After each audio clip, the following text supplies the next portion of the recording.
All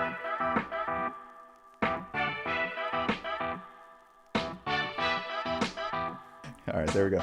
Okay, welcome back to Making the Brand, our first episode of the year, and excited to have a friend, a client, a colleague, and a lot of things on with us today. Andy McDermott from Intentional Sports, and as I was writing the bio or pulling the bio for how to introduce you, it's kind of hard because you've done so many things. Overly complicated. You're currently doing so many things, but what we have on paper is former pro soccer player, third-degree black belt, has been in over 40 films, and now changing the lives and making an impact through youth sports on the west side of Chicago and Intentional Sports. I would add, I know you were a law enforcement officer for a time there too, but how do you introduce yourself to people? Just Andy. Yeah. yeah. And then eventually we find common ground, and that's a good thing about having so many different chapters of my life is finding different ways to connect with different people. Yeah, definitely. Yeah. And so, this unicorn that I'm chasing is just excellence in every phase, whether that's being a dad, a husband, a business leader, just part of any organization. But a question I always get is like, how do you manage it all, or how do I do it all? And I don't necessarily have a good answer for that. It's just you kind of just go and you kind of do and prioritize things. But how do you do all these things and do them well? Yeah, I mean that's the golden question. I think for people in our phase of life and who are achievers and always kind of chasing after the next adventure. But I think it's a triage of what's most important, and then making sure that whether that's your spouse and your kids, making sure that they get the best parts of you. I think of, in a day we have 100 points of energy, or 100 points of goodness. And if you leave the house early and you spend 79, 87 points doing this job or this job, and you get home and you got 10 points left for your spouse and your kids, are they getting the best of you, or are they getting the last of you? So, no, that's really good. So then how does that translate with, like, there's only a set amount of time, there's only finite points or minutes in the day. So how do you excel there? Yeah, I think you just have to really allocate your minutes, and I like to say, don't waste any minutes, because eventually at the end of the day, you're out of minutes. At the end of a year, you're out of minutes. At the end of your life, I don't live in such a way that we're guaranteed another 20 years or 10 years or even a year. So if you look at it that way, then hopefully you're not wasting too many minutes. And again, everybody likes a good show on Netflix or something, but if you spend 6 hours giving that time to Netflix instead of to the things you want to achieve, or to your spouse and to your kids, then was that a good spend of your time? That's good. Yeah, just always judging the use of your time. Like and there's certainly downtime, there's certainly relaxation time, which is critical, but it's I believe that when you look back, and we do this kind of every year, I'm sure you the same way, on December 31st, you kind of look back at the last year and say, did I spend my time wisely? And for 2025, how will I do that better? And I've never said, I wish I watched more TV, or I wish I had spent more time on Instagram. How did you answer that for last year? Last year was good. And then how do you go from good to great? I have a couple things that are new projects for 2025 that I'm excited about, and so but I believe that each year, if you're working hard and if you're investing yourself wisely, then each chapter of your life prepares you for what the next one is. And so I never look back and regret that I wish I had done more, or done this or done that. I feel like as long as you're being intentional with your time, it's preparing you for what's coming. Yeah, good use of intentional as the segue there. Yeah, right.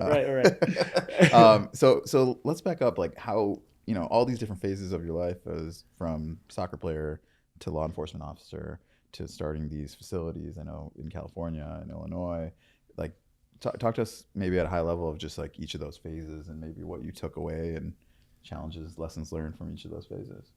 Yeah. Because you talk about like how these things like build on each other, and I'm sure you've taken something from law enforcement and applied it to what you do in life in other phases. Yeah, absolutely. I never grew up thinking that I was going to jump into law enforcement, but when I got done playing soccer, I knew after 9/11 happened, I was going to serve in some way, and then played soccer until I was 28, 29, and all of a sudden I was looked at as too old to join a kind of a special operations branch of the military. But just to pause there, leading up to you playing pro soccer was just like you were just always the kid playing soccer and just lived it, breathed it. I know you said you always had a soccer ball coming down the stairs, and so everything led you up into playing in college and playing professionally.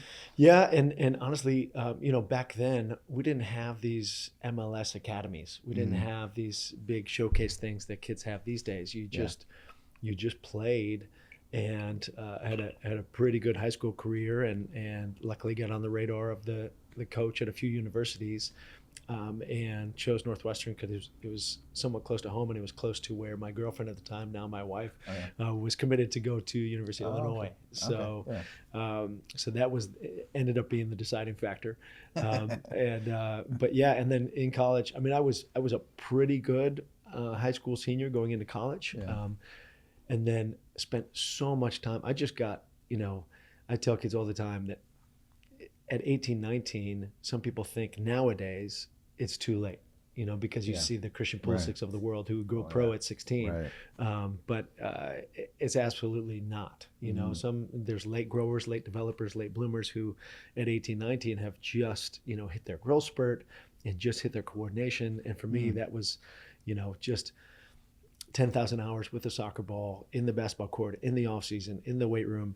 And just, some kids choose this path. For me, it was how good can I get at this? And ended up being a different player by the time I was, a senior in college than I was as a freshman in college, for sure. So, and then from there, the path was to professional, and not many people make that leap from collegiate athlete to pro. So how was that transition for you? Yeah, just chase that dream. Some people would say that pro athletes are just avoiding getting a real job as long as we could.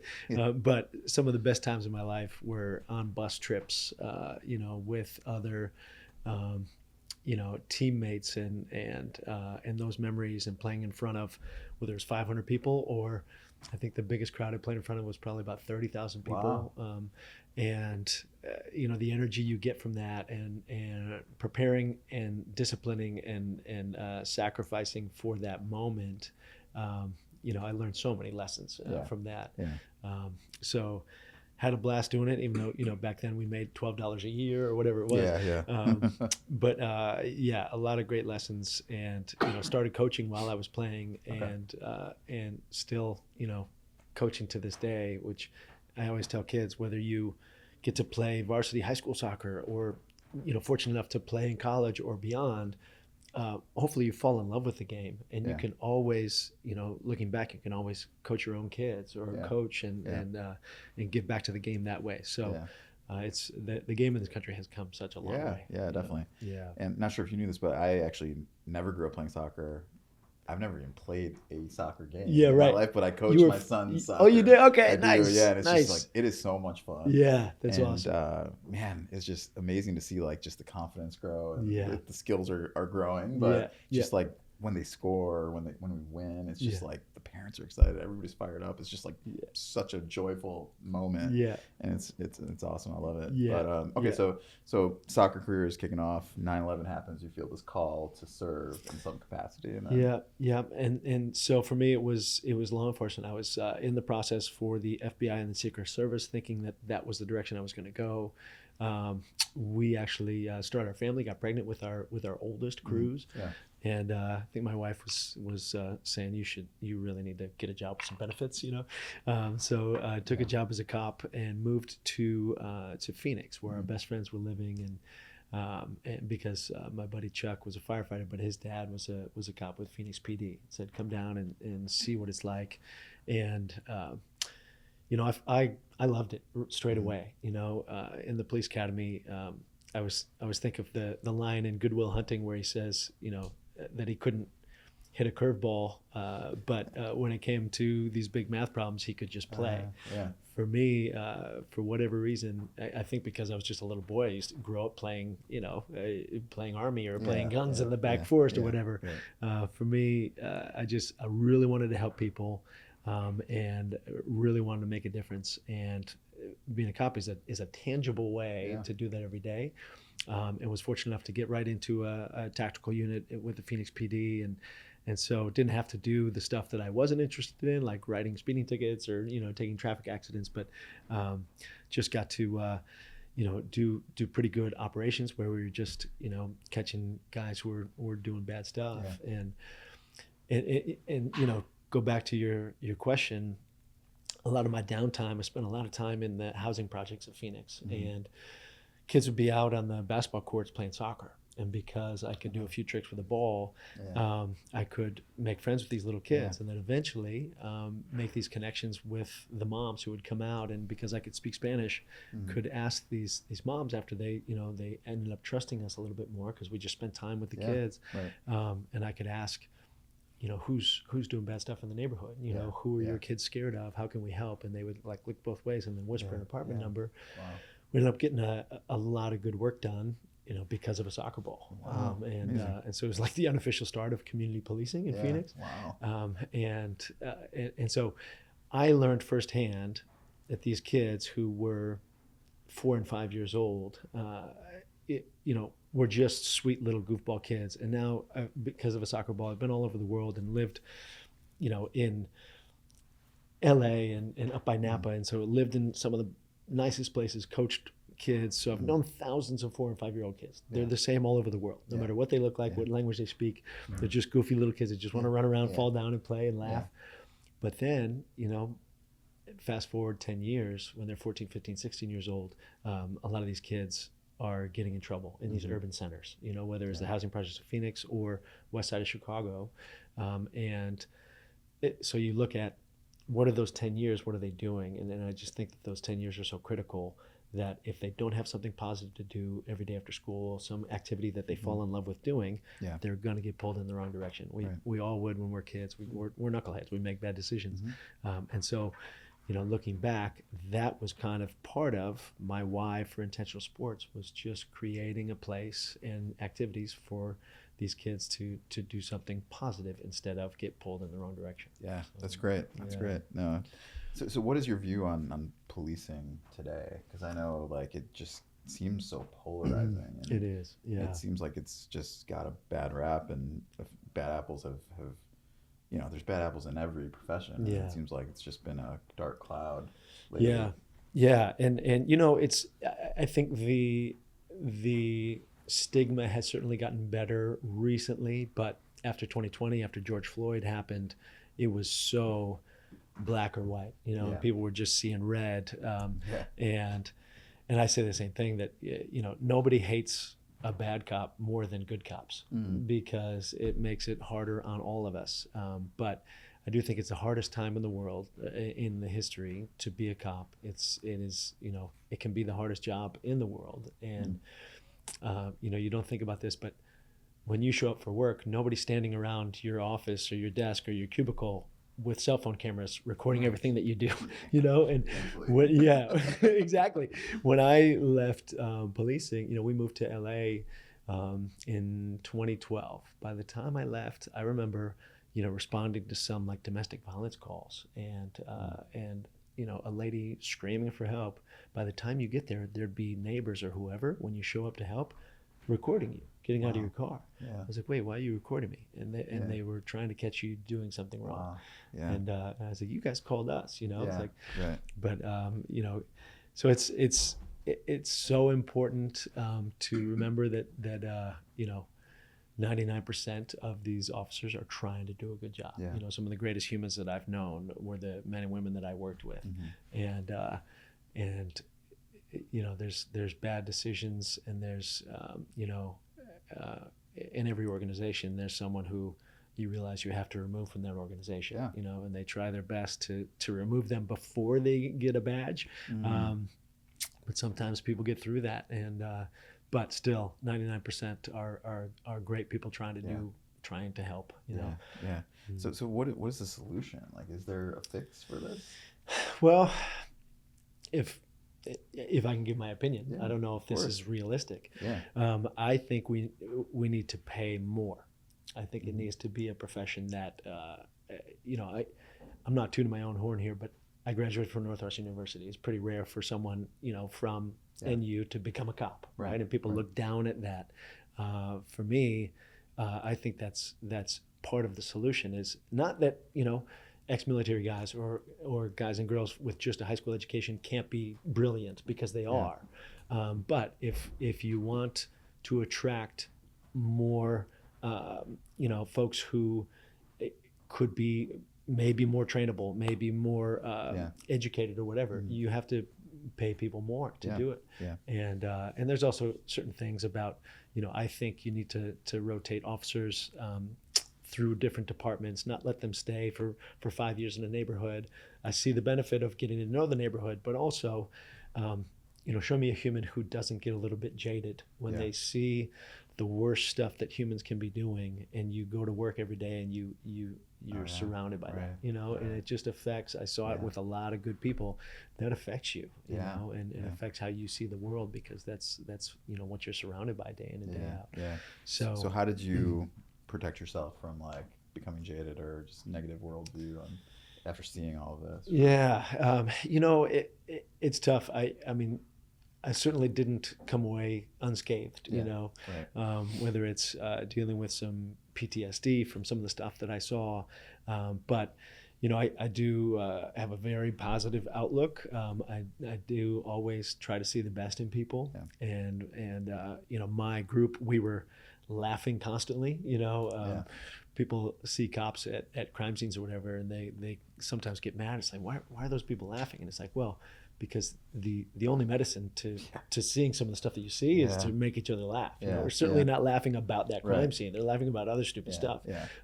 But laughter is the best medicine for that kind of thing. So we tried to see the best in the work and tried to, you know, remember that we were actually helping some people. And it's tricky because, you know, no one calls the cops on their best day. You know, you don't get invited to like high school graduation. You know, you usually meet people on the worst day of their life. So you just have to each day try to find the positive in it. That's a great perspective. And then so, all right, so now these chapters are developing, and, you know, youth soccer into soccer, professional soccer into law enforcement, and then what was the next chapter from there? Well, the very, very quick version is they came and filmed a movie in Scottsdale, 2010, called Everything Must Go, and with Will Ferrell and Michael Pena and Rebecca Hall. And I had been working for modeling agencies since college here in Chicago, the old Aria agency, and then Ford Models. And so I was working for a Ford Models in Scottsdale, and my modeling agent sent me to the audition and said, "Andy, this is a cop role. You know, they want to see you for this." And I think I tried to chicken out. I said, "You know, this is a real movie. They're going to see real actors for this." And I think he called me some names and said, "You know, you've always wanted to be an actor. Like, here's your chance." So went to the audition and became kind of this recurring joke that.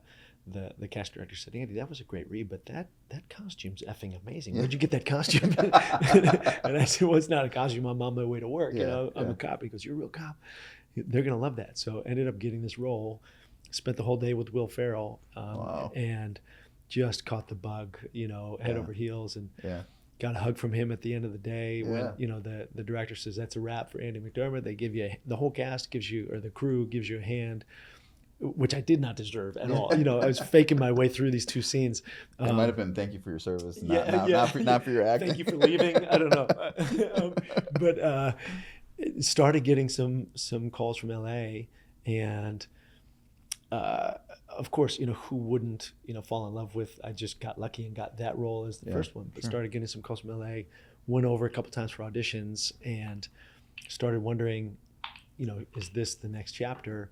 And then kind of the straw that broke the camel's back was, I remember walking into briefing and my cell phone rang, and this would have been 2011, early 2012. And it was an executive producer from the movie Argo. Remember that movie? And he said, "Hey, Andy, just want to let you know that Mr. Affleck, is thinking about you for this this featured role of a soldier in this new movie Argo that we're doing. Want to know if can you come in and meet with us?" And I was like, "Well, yeah, of course, I'll come in." I said, "I can probably be there, first thing in the morning." And he's like, "What do you mean first thing in the morning?" Because it was like 2:00. He's like, "We need you here in like 30 minutes." Oh, wow. I was like, "Well, I'm actually on my way into briefing. I'm a cop in Phoenix," and he hung up on me, and I never heard back from him. Wow. Because they just go on to the next Andy McDermott. McDermott. You were there, there's 100 Andys. Yeah. And went home and talked to Julie about it, and she was pregnant with our fourth. Oh, wow. And she's like, "Are we moving to LA?" And I was like, "Well, I think you got to be there if you really want to go after this." And it's different now after the pandemic. I can now I audition from my basement. But back then there wasn't taped auditions. You had to just be there. And so that's when we made the choice to move to LA 2012 after Rosie was born, who's now 12. But kind of gave up the police career that people were shocked that you would do that. Almost 10 years in, sold the house, rented a place sight unseen in Santa Monica. We didn't have an agent or anything, but just felt like we were being pulled in that direction. So kind of a leap of faith, but we were there almost 5 years.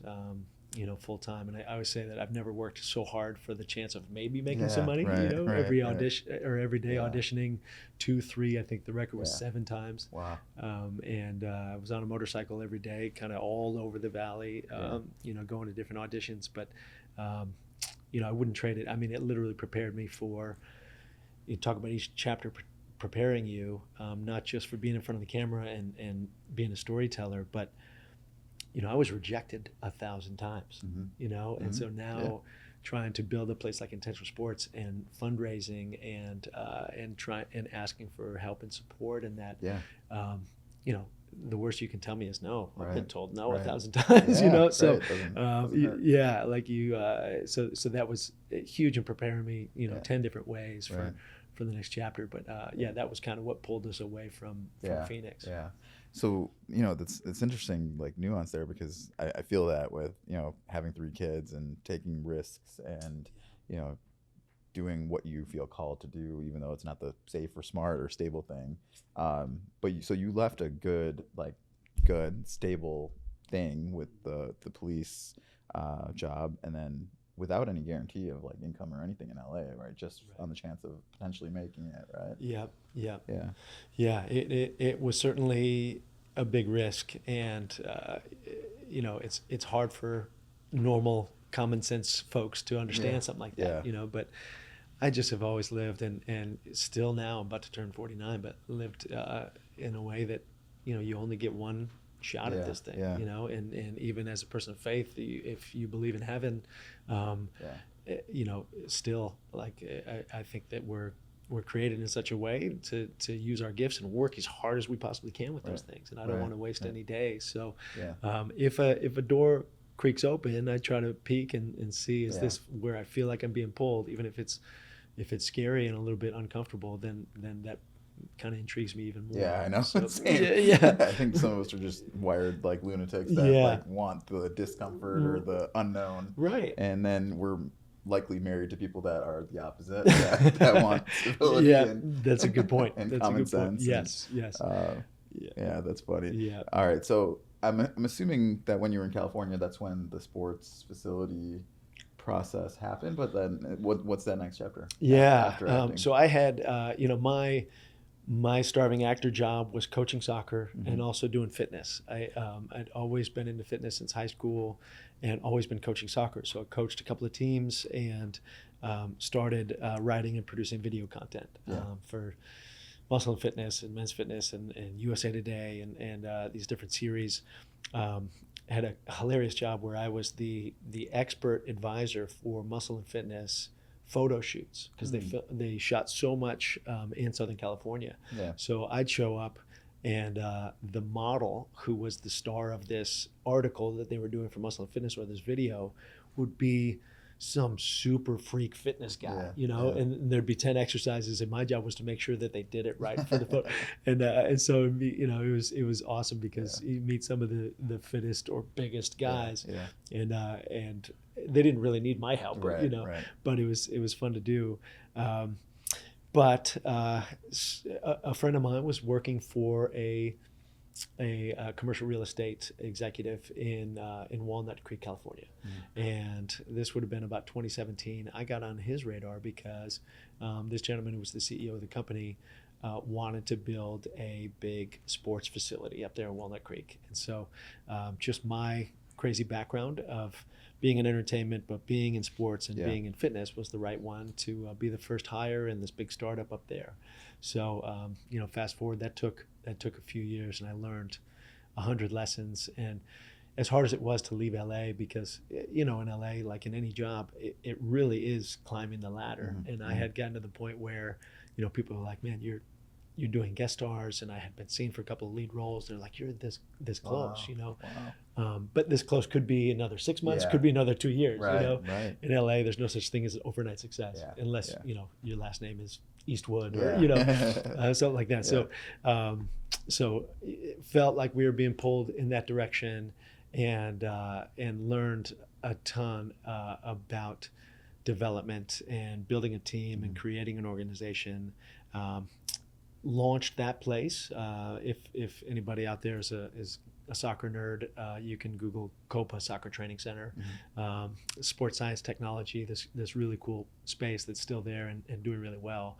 We opened January 1, 2020, crushed it for like 3 months, and then in March of 2020 became the worst time in history to open an indoor sports training center. So we downshifted a bit and still figured out how to survive. But that's when the opportunity came around for intentional sports here in Chicago.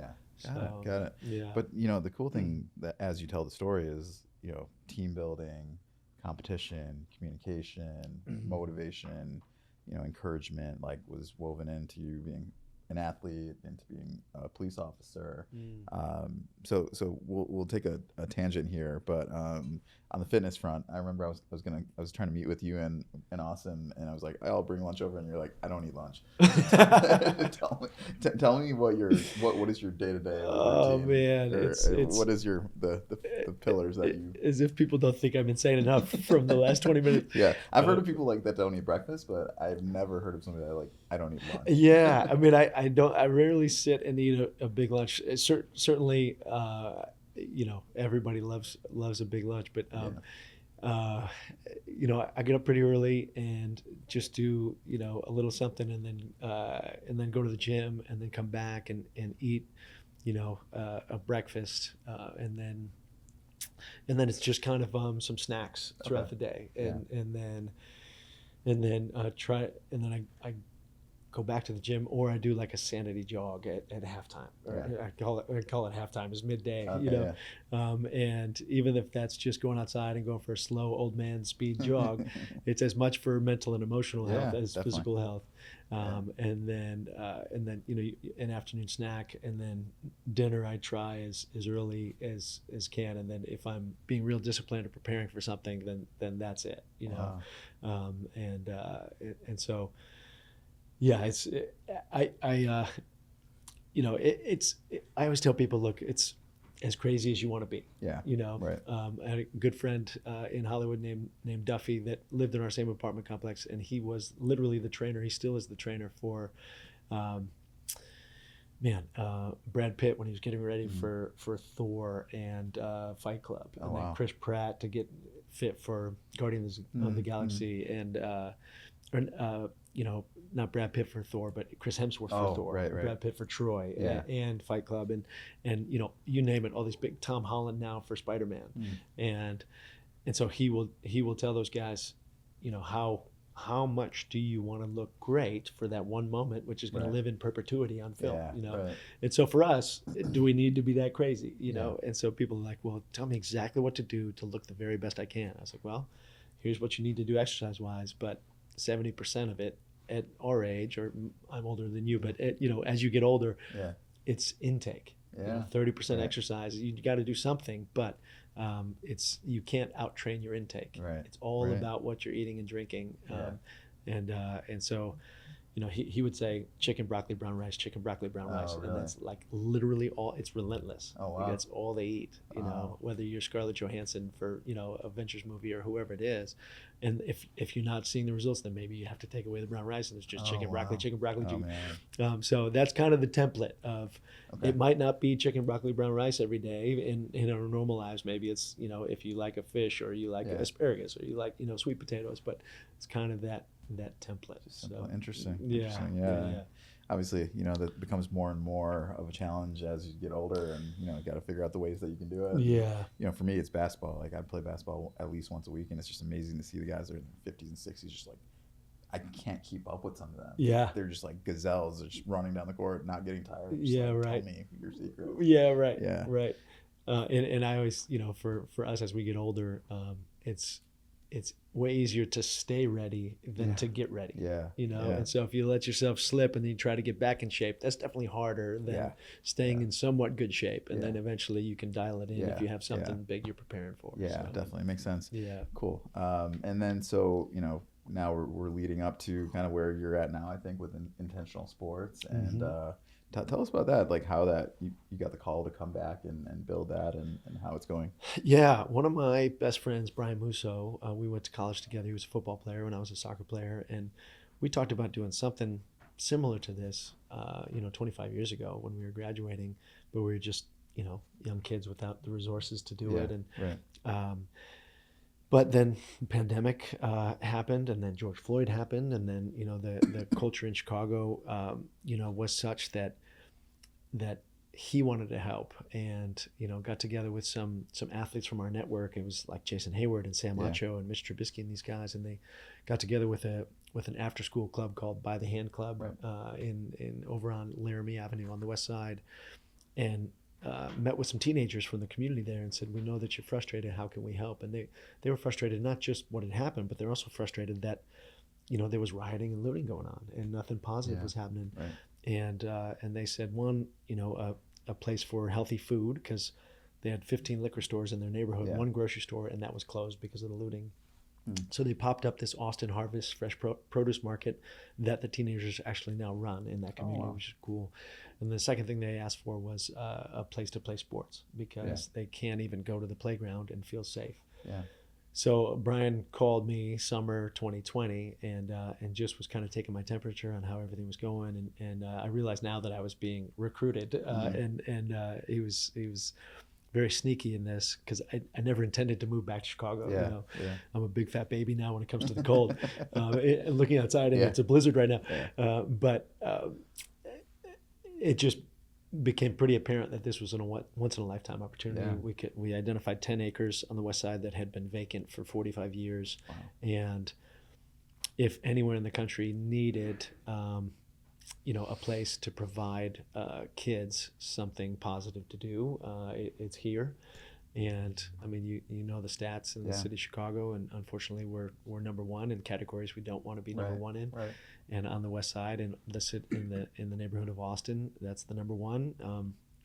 And so took another kind of big leap of faith, because they put a seed fund together just enough to kind of make it possible for me and my family to live here. But we hadn't raised all the money. We hadn't even closed on the land. Wow. We weren't sure. There was no. I had never founded a nonprofit before. I had no idea what I was doing. Yeah. But founded the 501c3 at the end of 2020. Started raising money and meeting with the architects, planning, designing, fundraising, and then finally opened Q1 2023, and opened to a quiet room. We were looking around like, is anybody ever going to come here? A couple months later, people started trickling in, and but now there's like 2,500 kids a week coming through, and just so obvious that it was so needed, and it's just a vibrant campus of cool activity. So, it's been amazing, and just for us, it's been such a blessing to be part of the journey on the agency side, and just like getting the website and getting the message out there. Giving us an identity, helping us tell the story. It was just, we're honored to do so, but it's just been amazing to see the impact. And when you go to intentional sports, it's just like, you don't see that size of anything in the city. Like, it's just impressive, the sheer volume of it. And then I love the mission of just like world-class facility, but for the kids. It's not just for the elites. It's Yeah. for, and then elite athletes. It's like for the kids in the community. Yeah. So Yeah. that's exciting. We've had some really cool activities the last 2 weeks. The Chicago Fire trained there Monday, Tuesday, Wednesday. Okay. Greg Berhalter, who's the new coach, is a Yeah. friend, and he said, hey, we have 3 days where we need to train before we go to Florida for preseason. And I was like, yeah, of course. Wow. It's a yes. So That's great. they came over, and you know, that day, Intrinsic High School comes over on Wednesdays, I think, and they use basketball courts, a little bit of turf space. They walk through while the Fire first team is practicing, and every kid's like, you know, just staring at Yeah. these kids. And then on Monday, Tuesday this week, we had the Red Stars training there. We had a Jason Hayward Baseball Yeah. Academy showcase.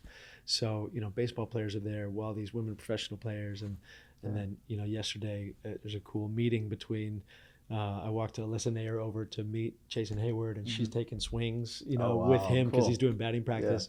But then right next door in the basketball court, it was Lane Tech basketball team was practicing. And so these are babies who are like 15, 16 baby faces, but they're like 6'8", Yeah. you know, and they're walking through thinking that the girls are cool, and the girls are staring at them thinking that they're cool. And so it just, you know, every time that there are that many activities happening there, it just makes you feel alive. Yeah, that's exciting. Like you feel the buzz, and energy. And I saw recently you had Derrick Rose there. We did, that was great. D Rose is such a hero to so many people in Chicago. To have him there was really cool. And so many kids. Every time we do an event like that, I mean, we love having these pro athletes and everything, but you know, we're really for the kids. But we're not shameful in using those athletes as the hook to bring them in. It's marketing. And then every time they're there, then families are like, hey, what can we do here? And that's how our programs have gotten filled up. And so that's great. No, it's exciting to see. Story. I can imagine the fear that sets in when you open the door and it's crickets, but that monthly mortgage and that monthly rent bill, that does not stop coming. Yeah, no doubt. Yeah, and you know, we're close to, I think, cracking the code financially. You know, our budget's not astronomical, but just as you know, our programs are every day after school, free or low cost, and so we lose money every day. And so the more people in the city learn about why we're there and what we're doing, the more help we get and the more support we get, which is amazing, because we dream of breaking even. You know, we're a true nonprofit, and people see this huge, amazing facility and think that we're making a ton of money, but you know, we're definitely in no danger of making any money. But we're getting closer to breaking even and keeping the lights on, and grateful to do so. Yeah, that's amazing, and just floored by the mission and the facility and what you're building there. But so that brings us to current day, and what's the future, Andy, and the vision for you and what you're up to. Yeah, you know, it's cool that my current life, you know, I have a few different projects going on. I call it my 5 to 9 job. I'm the director of a soccer club where my kids play out in Palatine, and Palatine Celtic Soccer Club has grown. You know, I took over almost 3 years ago, and just because of the culture that we're building there, you know, I thought I could do it in my spare time because we had less than 200 kids in the club. And all of a sudden we have over 700, and we got 47 teams. And so it's just a joy to build that team and to see, you know, it's a community soccer club, and not to get too much on a soapbox, but I just think that the future of soccer in America depends on community soccer clubs doing a better job, and not these mega soccer clubs that can charge whatever they want, and parents have to drive mega miles and pay thousands and thousands of dollars. So that's a fun project, and then I'm able to help a little bit on the consulting side, helping a couple different projects around the country to envision doing something similar to intentional sports where they are, which is great, you know, because so many people are just, they want to do something good, but they don't know where to start, you know? And I just tell them, you got to be just a little bit insane, and you got to take one step forward and then the next step and the next step. So helping some folks in that. And then on the acting and entertainment side, it's, you know, it's been fun to stay involved in that. And they're filming a lot more here in Chicago than I ever knew. So been able to be in some projects here, and grew out this this hair for a project this summer. Worked on a new show called Rescue Hawaii Surf, which filmed in Hawaii. Yeah. So just in 2 episodes, which are coming up, but a great show. I don't know that my part was great. You never know as when you're there for a couple of days, what what they're gonna use from your work or not. But the show is cool, and they're doing a good job. That's great. And then prepping a film actually, and it's a soccer story that's been in my head for probably 10 years. A family soccer film that mirrors the Intentional Sports story a little bit, and we can film here in Chicago. Film a lot of it at Intentional Sports this summer. That's great. So with a good friend Mark Nathan, who's going to be a director that you know, Mark, and so we're producing it together, kind of grassroots, putting it together. Have some great people who've come involved in it, and have a great script. So really excited to use that to kind of bring more eyeballs to the mission of just getting more kids to play. That's great. And Mark, I met with Mark last year, and he promised me a role in that movie, but I don't know. Right. I don't know what the role is. Well, now that you're an experienced soccer coach, I think it's only natural. Yeah, it's the next part in my Ted Lasso arc. Yeah, there you go. Yep. Awesome. And so, one thing that you and I bonded on early on when we both discovered this is faith. And so how do you feel like faith has been woven into all these different chapters and steps? Oh, man, if I didn't believe in God and that God was pulling me in a certain direction, then I would not have done half the things that I've tried to do. I know Intentional Sports wouldn't exist, and we wouldn't have even tried.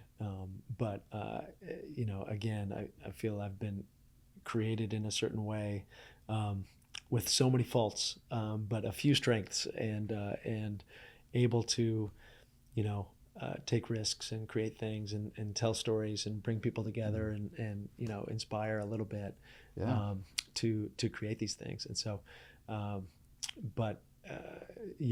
me, faith is integral in everything that I do, in my marriage, with my kids, and just continuing to take little or big leaps of faith here and there.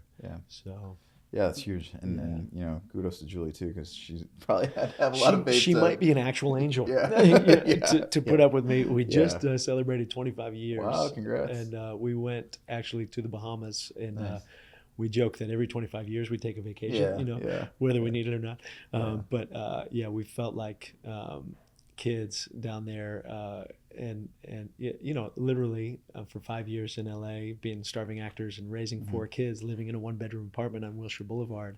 From there to where we are now, talk about faith. We just, we've with raising our kids and doing the decisions that we've made, just so grateful for where we're at now, and excited for wherever we get pulled to in the future. Yeah, that's great. Yeah, I mean, we don't talk enough about the spouses of entrepreneurs or crazy dreamers or visionaries, and it takes a lot on their end too. Yeah, I mean, I don't make any decisions alone. Yeah, I honestly don't. And so